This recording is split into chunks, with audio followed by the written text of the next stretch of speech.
Baik, Assalamualaikum warahmatullahi wabarakatuh dan salam sejahtera. Bertemu lagi kita dalam Suara Salam, episod yang ke-10, topik yang ketiga. Okey, topik ni dia berkait juga dengan situasi yang kita telah hadapi, iaitu pasca Konvensyen Pakatan Harapan 17 Mei. 17. Okey, so berikutan dengan hangatnya statement dikeluar oleh Menteri Besar Johor baru ni, iaitu dia akan bertanding ke semua 56 kerusi DUN Johor. Itu telah memberi impak kepada kerajaan perpaduan dan juga Pakatan Harapan, especially di seluruh negeri-negeri kerajaan perpaduan ni. Okey, sebelum kita nak pergi ke national, YB, saya nak tarik masuk ke dalam Selangor dulu. Berikutan dengan setelah apa yang telah dikeluarkan statement oleh Menteri Besar Johor dan juga amanat kesaan PMX katakan bahawa Selangor semua kursi kita bertanding, 56 kursi juga kita akan bertanding Pakatan Harapan. So Selangor ni bukan satu negeri yang mudah, tetapi dia satu negeri yang memberi manfaat kepada negara. Kita merupakan pengeluar ekonomi terbesar di penyumbang ekonomi terbesar di negara ni. Jadi selepas pasca PRU yang ke-15 lepas, kita nampak mungkin ada sedikit goyah ataupun sedikit majoriti itu tidak menguasai. Maknanya kita memberikan peluang terbesar pada Perikatan Nasional Pembangkang itu, iaitu sebanyak 22 kursi dan kita menang 34 kursi. Jadi jika Pakatan Harapan bertanding lebih banyak kursi, adakah menjadi simbolik keyakinan atau risiko untuk memecahkan kekuatan gabungan kerajaan perpaduan yang sedia ada ni, YB? Yeah. Okey, tadi Fahmi sebut tentang kenyataan yang dilakukan oleh Menteri Besar Johor yang mewakili UMNO lah, Yes. di negeri Johor, yang memerintah, Betul. mentadbir kerajaan negeri Johor. Ya. Fahmi kata dia memberikan kesan kepada perpaduan. Sebenarnya dia ada dua perbezaan lah. Okey. Di negeri lain tapi di peringkat pusat lain. Kita bentuk kerajaan persekutuan ini hari itu atas kesediaan parti-parti ini bergabung untuk menubuhkan sebuah kerajaan perpaduan. Faham. Kecuali Perikatan Nasional lah, Ya, betul. bersatu dengan Dia awal-awal dengan dia PAS. menolak, Dia tak nak. Ya, dia menolak. Rugi dia tu. Betul. Saya rasa dia menyesal tak sudah rasanya. Mungkin lah. Pasal YDPA pada masa itu dah offer pada dia dulu. Betul, setuju. Dia tak nak. Bagi kat kita setuju. Setuju. Alhamdulillah akhirnya kita yang memerintah dia jadi pembangkang. Ya. Itu saya rasa dia menyesal tak sudah. Mungkin lah. Itu yang cuba-cuba juga nak tebuk Buat atap kat juga, mana yang cuba boleh-boleh juga. ya. Atap ke dinding ya. Okey. Tapi di negeri Johor pada hari itu, bila mereka pilihan raya di Johor, dia berlaku lebih awal. Pada masa itu kita bertanding sesama sendiri pada pilihan raya negeri Johor, dan Johor dia menang. Dan menang dia cukup untuk memerintah, jadi dia teruskan. Jadi berdasarkan kepada situ, mereka pada pandangan kita, mereka merasakan mereka ingin meneruskan keadaan yang sama, iaitu dia nak bertanding sendiri 56 kerusi.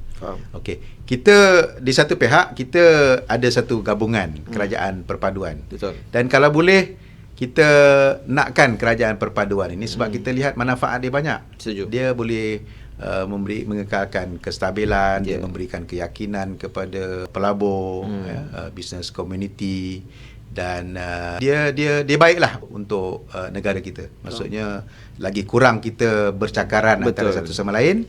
Itu adalah lebih baik. Tapi bak kata yang berhormat, yang amat berhormat Perdana Menteri mengatakan mereka yang mulakan dulu. Betul. Mereka nak bertanding sendiri, tak nak bergabung. Walaupun kita ada usaha-usaha, kalau kita kata lebih baik kita bergabung, kita bincang kerusi, kamu BN bertanding berapa, PH bertanding berapa dan sebagainya, dan akhirnya kita boleh bentuk kerajaan perpaduan. Tapi kalau pilihan itu dilakukan oleh Barisan Nasional di Johor, dia nak bertanding sendiri, dia nak mulakan, apa yang kita nak buat? Kita kata. Jadi itu sebab yang Perdana Menteri kata, kalau kamu nak bertanding semua, kita pun akan bertanding semua. Jadi bukan saja di Johor, di Negeri Sembilan pun, kalau kamu nak bertanding semua, kita pun akan boleh bertanding semua.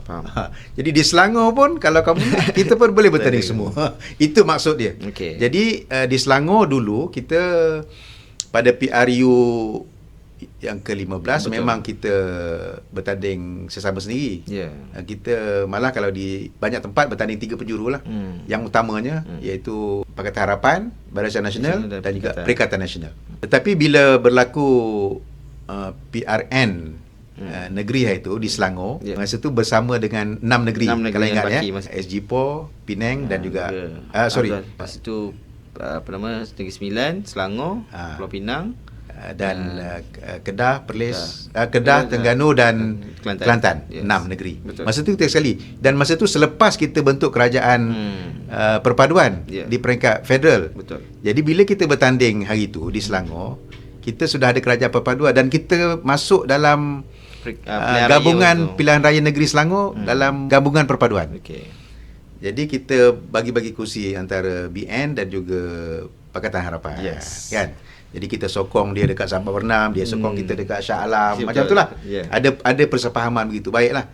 Kita pun seronok juga. Betul. Bila saya lah kawan kita di Shah Alam ni sokong kita kan. Betul. Itu okey. Ada kebaikan dia ada. Tapi kalau semangat di Johor itu juga dibawa ke Selangor oleh Barisan Nasional, kita apa pilihan yang kita ada, kita pun akan lawan ke semua lah. Kan, dan kita bersedia. Kalau itu pilihan mereka, maka kita bersedia untuk bersanding di kesemua tempat. Malah sebenarnya lebih bagus juga untuk kita. Pasal dulu kita terpaksa berikan sebahagian daripada kerusi kepada mereka. Dan kita yakin kita boleh terus kekalkan majoriti. 34 kerusi sekarang ni, kita 34 di bawah perpaduan. Dan kita yakin, kita tidaklah overconfident, tapi kita yakin kita boleh kekalkan 34 kerusi di bawah Pakatan Harapan untuk terus menerajui kerajaan negeri Selangor ini dengan ada majoriti lah. Tapi kita juga memang harus ingat bahawa Perikatan Nasional hari itu dia dapat menambahkan bilangan kerusi mereka ke lubang hijau sehingga mencapai 22 kerusi. Kita ada dalam at the back of our mind, memang ada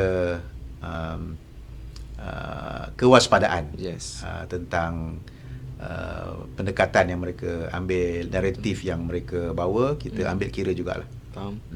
Okey, itu membawa juga pada YB kata, sebab YB bercerita tentang waspada dan sebagainya. Jadi apakah faktor utama yang kalau kita nak cerita bahawa sama ada Pakatan Harapan di negeri Selangor ni, saya YB juga salah seorang pimpinan Pakatan Harapan di negeri Selangor ni, macam mana kita nak faktor utama yang boleh menentukan sama ada PH ni boleh kekal majoriti di negeri Selangor ni, YB? Kita percaya bahawa yang penting ialah rakyat ini kita mesti santuni mereka, berikan kebajikan, pastikan kebajikan mereka terjaga, dan apa juga barangkali rungutan ataupun kegelisahan mereka kita mesti address dengan baik lah.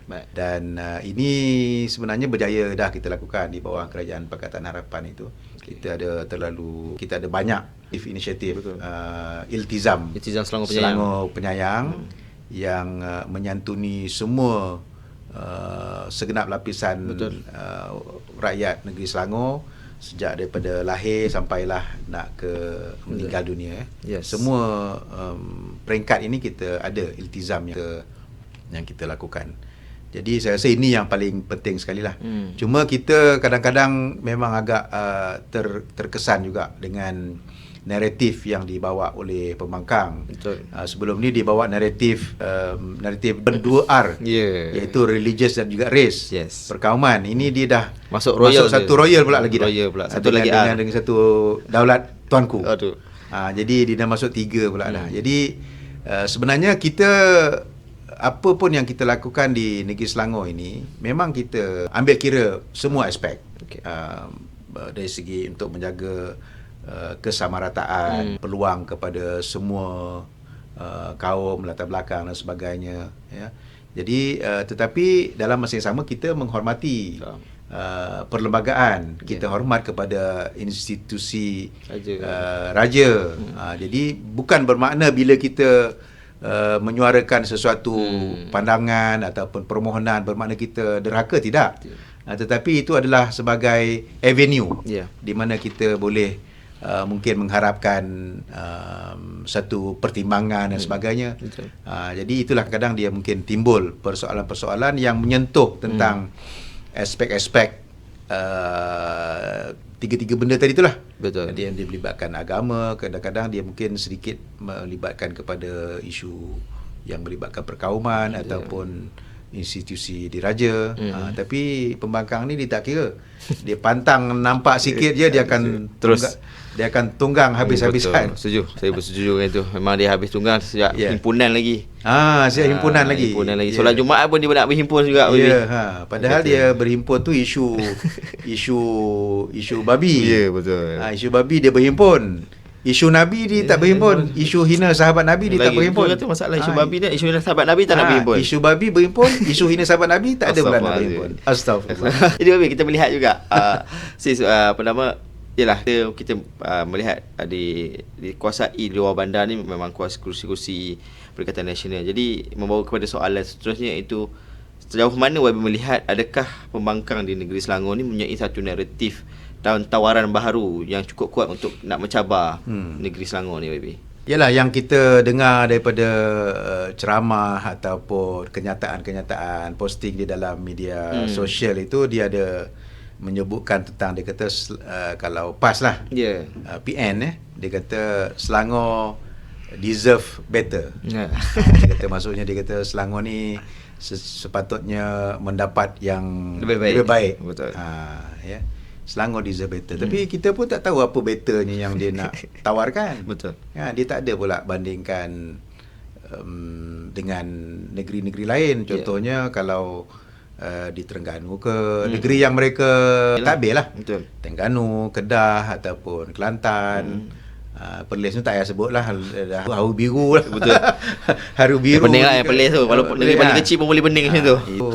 Itu bukan better tu. Negeri yang ada 8 orang pun jadi isu. Worse. Jadi better macam mana yang dia kata Selangor ini sepatutnya deserve, tidak dinyatakan. Dia cuma hanya kata kita ni, dia kata gagal itu, gagal ini, gagal urus air. Tapi air kita alhamdulillah kita urus dengan baik. Tak ada lagi isu-isu yang melibatkan kita keputusan bekalan air. Betul. Tak ada, kita urus dengan baik. Kalau ada pun kita berhentikan bekalan, tapi itu adalah disebabkan oleh gantian pipe dan sebagainya. Dipanggil sebagai preventative maintenance lah. Maksudnya penyelenggaraan yang ada jadual tertentu. Jadi itu. Kemudian banjir. Banjir memang berlaku. Sebelum ni teruk, tapi kita dah banyak dah kita rancangan tempatan banjir. Betul, yang sudah siap pun ada, yang dalam pelaksanaan pun ada. Betul. Sekarang ini. Cuma Ibu pernah ulaskan situasi hotspot dah berkurang. Hotspot pun dah berkurang. Kalau di Shah Alam ni dah banyak dah. Kita di Padang Jawa dulu ada satu hotspot. Kampung Kebun Bunga ada hotspot. Betul. Kemudian di Seksyen 13 pun ada hotspot.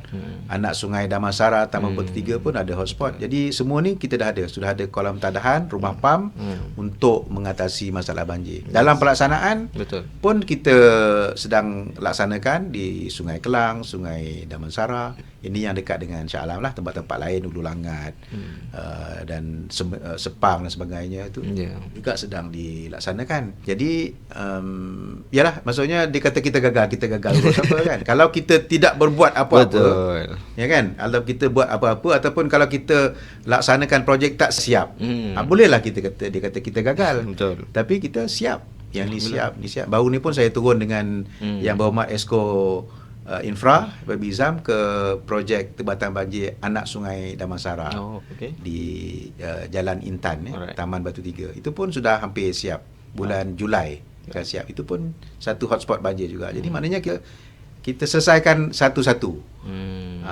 Betul, setuju.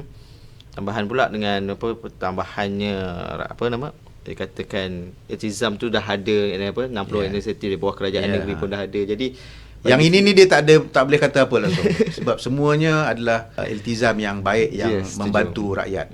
Sama ada dalam bentuk yang panjang ataupun dalam bentuk yang intervensi. Betul. Untuk dia mengeluarkan daripada kesusahan dalam kehidupan dia. Okey. Baby, kita lihat di bawah Selangor ni juga kita nak bawa kepada isu nasional.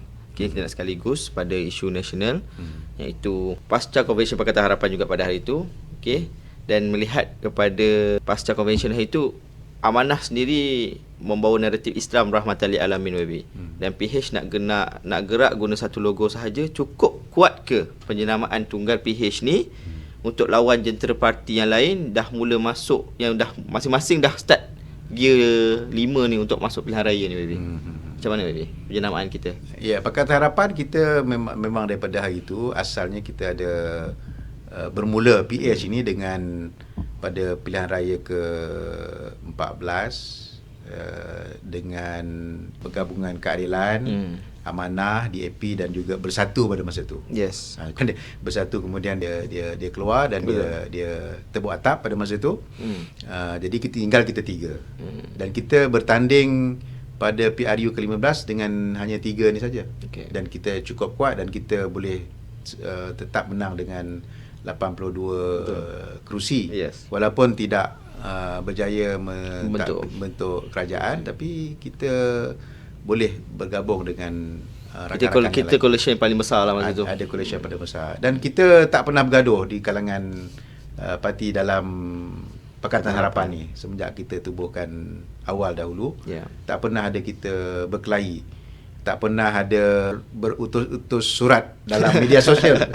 Sebagaimana yang berlaku kepada Perikatan Nasional. Betul. Semalam PAS keluarkan statement, besoknya Bersatu keluarkan pula statement lain, ya. Jadi mereka berbalas-balas surat cinta dalam media sosial.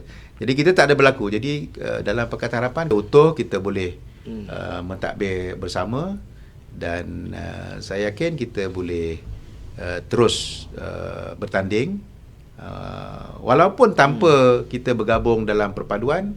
Pakatan Harapan saya rasa kita masih boleh tetap kuat dan boleh mendapat kepercayaan daripada rakyat kerana kita terbukti kita boleh mentadbir negara dengan kepimpinan Datuk Seri Anwar Ibrahim, dengan kabinet, menteri-menteri kabinet yang sudah ada pengalaman semasa PH 1.0 dalam perpaduan.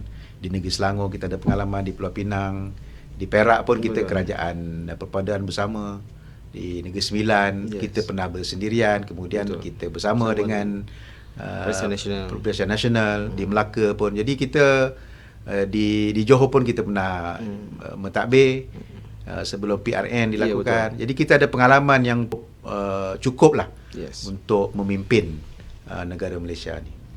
Okey, Papi, tidak dilupakan juga kalau saya nak masuk isu nasional ni, sepanjang konvensyen Pakatan Harapan juga berlaku satu lagi convention, iaitu dia kata dah peperangan ni satu lagi blok parti yang dikatakan nak kata kuasa ketiga pun bukan, kuasa keempat lah kot kan. Dah banyak sangat punca kuasa di Malaysia ni, iaitu bekas Timbalan Presiden Parti Keadilan Rakyat, iaitu saudara Rafizi Ramli telah menubuhkan satu parti iaitu dipanggil Parti Bersama. Okey, jadi pandangan YB, adakah langkah ni satu nada keras je lah political suicide, ataupun satu master stroke untuk heret pengundi atas pagar ni yang mungkin dia dah bosan dengan Pakatan Harapan, dia dah bosan dengan Barisan Nasional, dia dah bosan dengan Perikatan dah. Sebab dia dah melihat ketiga-tiga ni dah jadi kerajaan. So mungkin pengundi atas pagar ni nampak, okey aku pilih pihak keempat lah kot, yang baru. Since dia boleh buat kerja, macam tu. Okey, pertama sekali kita dalam Malaysia ni kita negara demokrasi. Betul. Siapa-siapa pun boleh tubuhkan parti, mana-mana pihak pun boleh tubuhkan parti. Dan parti di Malaysia ni banyak betul. Ya kan? Setuju. Yang ditubuhkan tapi tak bergerak pun ada. Yang bertanding tapi orang tak perasan pun ada. Betul. Parti yang ditubuhkan yang kecil lah atas patut individu. Contoh macam Ibrahim Ali ditubuhkan Putra. Kemudian ada Parti Berjasa yang kecil kan. Mereka ni bertanding di tempat-tempat yang tertentu yang dirasakan ada kekuatan, ada penyokong. Ada sokongan. Dia bertanding tapi akhirnya mereka kalah jugalah. Setakat ni tak ada parti yang kecil ini yang ditubuhkan berjaya untuk menjadi sebuah parti yang besar. Kita amanah kita tubuh juga, tapi kita bukan parti yang berasaskan kepada seorang individu. Walaupun ada orang kata parti Amanah ni parti Mat Sabu. Betul. Tapi kita kena lihat bahawa kepimpinan Amanah adalah kepimpinan kolektif, leadership. Betul. Ada ramai pimpinan di sana. Presiden Mat Sabu, Khalid Samad, Dr. Zul, Mujahid, Dr. Hatta, Dato' Mahfuz Omar. Okey, dan ramai lagi di kalangan agamawan sama awam, Ustaz Gani. Jadi dia collective agreement. Jadi kekuatan dia nampak lebih mantap, lebih besar. Okey, parti yang ditubuhkan, yang disertai oleh dia tidak tubuhkan parti ini. Betul. Disertai oleh saudara Rafizi Ramli ini adalah parti bersama Malaysia Malaysia United Party, MU. Marah orang MU. MU ke? MU. Rasa segan nak sebut. Parti MU. Saya kawan-kawan bagi tahu, dia kata dia punya logo asal pun macam-macam logo MU juga. Nak kata GJMU pun tidak. Dan parti ini pernah bertanding. Bertanding di Pulau Pinang, di Dun. Dia lawan Saifuddin Nasution. Jadi maknanya dia pernah bertanding dan kalahlah, dia tidak jadi parti yang akhirnya bangkit. Jadi parti ini disertai oleh Rafizi, tapi dia olah semula lah. Betul. Parti ini menjadi sebuah parti bersama Malaysia dengan logo yang baru, logo sang kancil warna kuning. Tak apalah, itu masing-masing punya. Betul. Cuma saya nak imbau lah daripada banyak-banyak penubuhan parti yang sebelum ini, parti yang kita panggil dia keluar daripada parti besar. Betul. Dan tubuhkan parti baharu ataupun dia sertai parti yang sedia ada, ambil alih dan kemudian tukar perlembagaan, pendekatan dan sebagainya ni, banyaknya dia tidak bertahan. Okey. Itu satu. Sikit contoh. Dululah Hamim berjasa, yang Putra pun kita tak tahu ke mana dia pergi kan. Kemudian parti yang disertai oleh Zuraidah baru ni, PBM Bangsa Malaysia juga, Bangsa Malaysia kan bersama tak bertahan, akhirnya tinggal Larry seorang-seorang di parlimen. Macam itulah. Jadi tapi orang kata walaupun saya dah sebutkan semua itu, kita tidak nafikan bahawa saudara Rafizi ni dia ada kekuatan dia sendiri, dia ada pengikutnya, dia ada mungkin wawasan dia sendiri, hala tuju, dan ada setengah orang ada mengatakan dia ada retorik tersendiri. Dan retorik dia ni yang sebenarnya banyak mungkin meraih sokongan daripada masyarakat. Tapi mengadakan sebuah parti baru ni bukannya mudah. Kita tahu dia perlukan banyak belanja dan sebagainya, keuangan.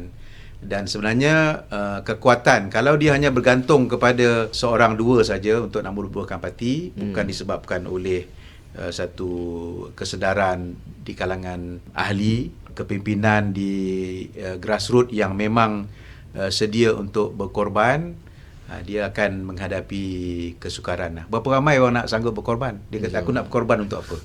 Adakah berkorban kerana saudara Rafizi dengan Nek Nazmi ke, ataupun untuk apa kan? Jadi ini pada saya satu cabaran lah. Tapi masing-masing rakyat Malaysia dia boleh sertai mana-mana. Dia tak puas hati, ada yang tak puas hati dengan keadilan. Ramainya lah. Saya percaya ramai daripada keadilan. Tapi kalau ikutkan yang paling ramai yang daripada parti yang pindah daripada keadilan, ada sikit dari Amanah, mungkin yang tak puas hati daripada Amanah, mungkin tak puas hati dengan UMNO, dengan Bersatu dan sebagainya, dimintai lah. Betul. Tapi mungkin mereka mensasarkan daripada mereka yang belum berparti. Mungkin lah. Atas pagar lah. Atas pagar ataupun yang belum berparti sebelum ni untuk menyertai. Tapi itulah, kita parti ni dia harus ada dia punya kekuatan tersendiri, kepimpinan di peringkat bawahan. Jadi pendekatan yang mereka ambil mungkin pendekatan yang baru dan berbeza. Kita tidak nafikan bahawa kemungkinan daripada pengundi kita sebelum ini yang akan beralih ke sana. Jadi kita harus juga mengambil kira lah perkembangan terbaru. Alright, so mungkin satu last question sebelum kita masukkan kepada isu yang lebih tinggi, baby. Dikatakan bahawa Parti Bersama ni menarget dia punya sasarannya ialah kepada kursi-kursi bandar, mana kursi di Selangor, KL dan sebagainya. Jadi pada pahaman YB, adakah dia menjadi satu kingmaker baharu untuk pemecah belah undi? Macam mana YB? Ya, kalau mereka tidak berjaya untuk meraih sokongan yang besar, akhirnya apa yang akan berlaku, dia akan memecahkan undi lah. Dia akan memecahkan, sebab sebahagiannya dia akan daripada sebahagian besar mungkin dari keadilan, iaitu anggota Pakatan Harapan, ataupun sebelum ni pengundi atas pagar yang mengundi Pakatan Harapan, yang Pakatan Harapan menang lah. Maksudnya kalau mereka tidak berjaya untuk meraih sokongan yang besar, maka akhirnya dia akan hanya mengurangkan undi dan mungkin menyebabkan kekalahan. Dia tak menang. Betul. Tapi dia menyebabkan parti yang sebelum ini dianggotanya kalah. Dia akan jadi zero sum game. Dia maksudnya, lantaklah, biarlah aku tak menang tak apa, asalkan kau kalah. Betul. Jadi kalau ini sikap dia, maknanya ni sikap lebih kepada orang kata sikap kecewa, sikap macam balas dendam dan sebagainya, bukan untuk ini. Tapi kita tak tahulah setakat mana penerimaan rakyat terhadap mereka, dan kita harap supaya rakyat nanti kalau sama ada yang nak menyertai ke ataupun nanti nak membuat pemilihan dalam pilihan raya, memikirkan betul-betul parti yang boleh menerajui negara, tetapi bukan sekadar untuk menjadi parti tempelan lah, ataupun menempel nak.